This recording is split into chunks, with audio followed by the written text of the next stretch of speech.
la technologie est devenue le moteur de notre quotidien. C'est ça qui nous a motivés à mettre sur pied une formation en programmation informatique pour les enfants. Donc, c'est une formation qui se déroule à distance, c'est-à-dire que l'enfant étant chez lui pourra suivre notre formation. Alors, pour cela, l'enfant devra avoir à sa disposition un smartphone ou une tablette Android. Donc ça peut être un smartphone de maman, un smartphone de papa, un smartphone d'un tonton, d'une tantine.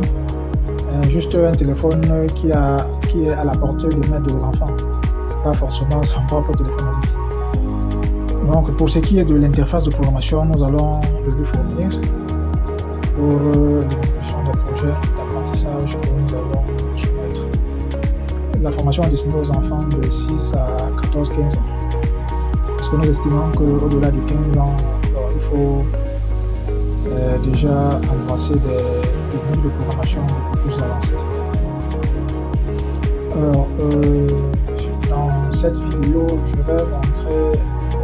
je vais donner un aperçu aux parents pour qu'ils voient le challenge que les enfants relèvent au quotidien.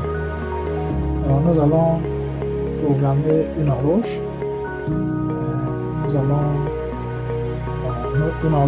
Nous allons travailler sur une horloge.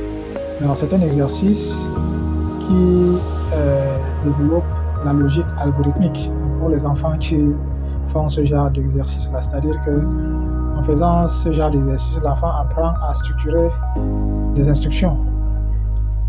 C'est très capital. Cet exercice également permet à l'enfant de mieux approfondir les concepts de temps, parce que d'habitude on voit une aiguille de seconde qui trotte au mur, mais on ne prend pas souvent le soin de bien regarder pour comprendre ce qui se passe. Donc cet exercice-là permet à l'enfant de mieux asseoir le concept de temps, ce que c'est que la seconde. Qu'est-ce qui se passe effectivement après une seconde? Qu'est-ce qui se passe effectivement après 60 secondes? Qu'est-ce qui se passe en détail? Donc, ça permet à l'enfant de mieux comprendre ce genre de choses. Et un autre élément que ce genre d'exercice peut apporter, c'est un peu de mathématiques appliquées. Parce que les guides des secondes, ça tourne autour d'un axe. Alors, ça balaie des angles.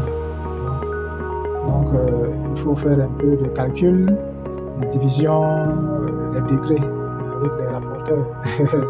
Donc tout ça permet à l'enfant de mieux asseoir tout ce qu'il voit à l'école. Ça lui permet de comprendre l'utilité de tout ce qu'il apprend à l'école. Donc la programmation, c'est une discipline fantastique qui stimule l'intelligence des enfants. Donc je vous encourage fortement à inscrire vos enfants dans notre formation à distance. Sans plus tarder, je vais passer à la présentation de l'exercice qui consiste à programmer une horloge.